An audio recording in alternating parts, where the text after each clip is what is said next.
तो differential equation का ये पार्ट 3 का पहला चैप्टर है, इसका नाम है second order differential equation with variable coefficient. ठीक है, जैसा कि पिछले वीडियो में हम लोग डिस्कस किए थे। और इसमें जो है 4 मेथड हम लोग को पढ़ना है इसके सॉल्यूशन का। लेकिन उससे पहले हम लोग समझते हैं कि है क्या एक्चुअल में, इसका स्टैंडर्ड फॉर्म क्या होता है। तो ये इस फॉर्म में होता है d2y/dx² plus p/dx plus q इस फॉर्म में रहता है।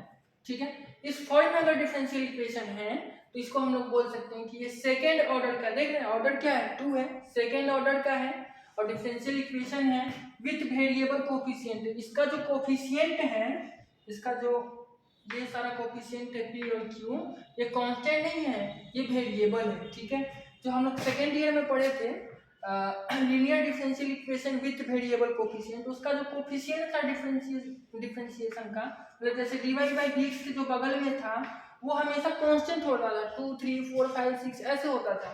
लेकिन यहाँ पे जो p और q जो इसका कोफिशिएंट होगा, q तो चूंकि इसका ये कोफिशिएंट नहीं माना जाएगा क्योंकि इसके बगल में कुछ नहीं है, यहाँ पे y रहता है qy। ठीक है, तो अब इसको कोफिशिएंट माना जाएगा। ठीक है, यहाँ पे जो p और q जो होता है वो वेरिएबल होता है, कांस्टेंट नहीं होता है। ठीक है, इसीलिए इसको बोला जाता है second order differential equation with variable coefficient. ठीक है, इसका कोफिशिएंट वेरिएबल होगा, हमेशा p और q जो है वेरिएबल होगा। तो इसका सॉल्यूशन कैसे होगा, तो इसका सॉल्यूशन करने का 4 मेथड होगा। ठीक है, इसका सॉल्यूशन का, इसको अगर हम सॉल्व करना चाहते हैं तो 4 मेथड से कर सकते हैं। ठीक है, तो पहला मेथड क्या है, तो पहला मेथड का नाम है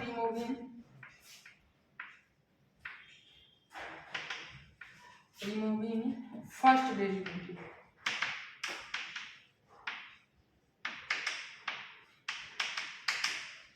रिमूविंग फर्स्ट डेरिवेटिव में क्या होता है कि हम लोग जो ये फर्स्ट डेरिवेटिव यही ना है, ये तो सेकेंड ऑर्डर डेरिवेटिव है इस इक्वेशन में, फर्स्ट ऑर्डर डेरिवेटिव यही ना है dy/dx, यही है, सेकेंड ऑर्डर डेरिवेटिव ये होगा, समझ रहे हैं ना। तो फर्स्ट ऑर्डर डेरिवेटिव ये है, तो इसका जो इसको क्या कर देते हैं, रिमूव कर देते हैं, इसको हटाना रहता है। ठीक है, यहाँ पे ये जो मेथड है इसमें स्पष्ट लिखा है removing first derivative. First derivative को हम किसी तरीके से हटा देते हैं, हटाने का प्रयास करते हैं और उसके बाद इसको सोल्व करने का प्रयास करते हैं, इसीलिए इसका नाम है रिमूविंग फर्स्ट डेरिवेटिव मेथड। ठीक है, अच्छा दूसरा मेथड क्या है, तो दूसरा जो इसका मेथड है उसका नाम है नॉन इंटीग्रल मेथड।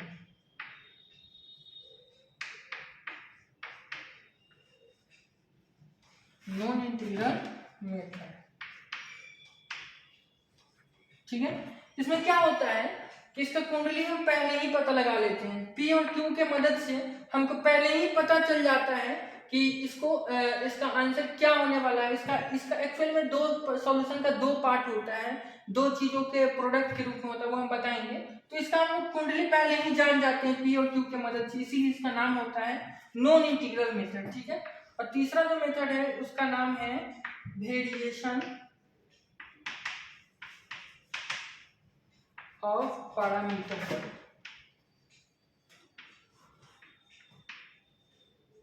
ठीक है, वेरिएशन ऑफ पैरामीटर सबसे ज्यादा इंपॉर्टेंट यही है क्योंकि ये जो है सिलेबस में मेंशन है, इसका जो प्रोसेस होता है वो पूछा जाता है एग्जाम में, क्योंकि ये सिलेबस में दिया हुआ है कि इस मेथड को आपको करना है, ये कंपलसरी है। ठीक है, तो इससे एक क्वेश्चन कंफर्म आता है, इसलिए ये मेथड सबसे ज्यादा इंपॉर्टेंट है। ठीक है, ये आप मेथड जो नहीं भी सीखेंगे तो कोई दिक्कत नहीं है, लेकिन क्यों सीखना जरूरी है वो हम बताएंगे। ठीक है, उसके बाद जो चौथा मेथड है उसका नाम है चेंजिंग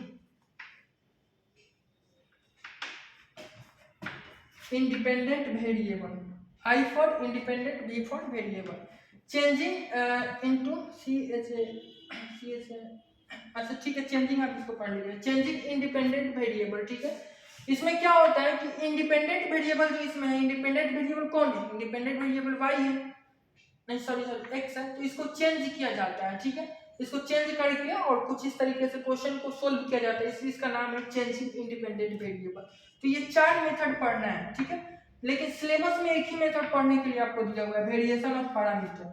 ठीक है, लेकिन इस टाइप के इक्वेशन को सोल्व करने का 4 मेथड होता है, तो ये तीनों क्यों पढ़ना है, वो इसलिए पढ़ना है क्योंकि इससे एक फुल क्वेश्चन देता है, यानी एक नंबर आपको देगा तो इसका ए देगा और बी देगा, ठीक है। दो क्वेश्चन ऐसे देगा, तो एक क्वेश्चन जो देता है वो वेरिएशन ऑफ पैरामीटर से देगा, उसमें स्पष्ट लिखेगा solve bye variation of parameter, तो इसी मेथड से उस क्वेश्चन को सोल्व करना होगा। लेकिन जो दूसरा क्वेश्चन है उसमें कोई मेथड नहीं देगा, सीधा देगा एक क्वेश्चन कि आप इसको सोल्व करिए।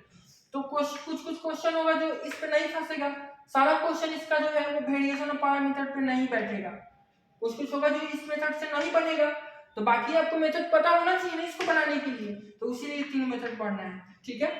इसीलिए आपको ये चारों का चारों टोटल मेथड पढ़ना होगा, लेकिन सबसे ज्यादा इंपॉर्टेंट वेरिएशन ऑफ पैरामीटर है, इसको हमेशा रिमेंबर करके रखना होगा, इससे कंफर्म क्वेश्चन आएगा, ठीक है।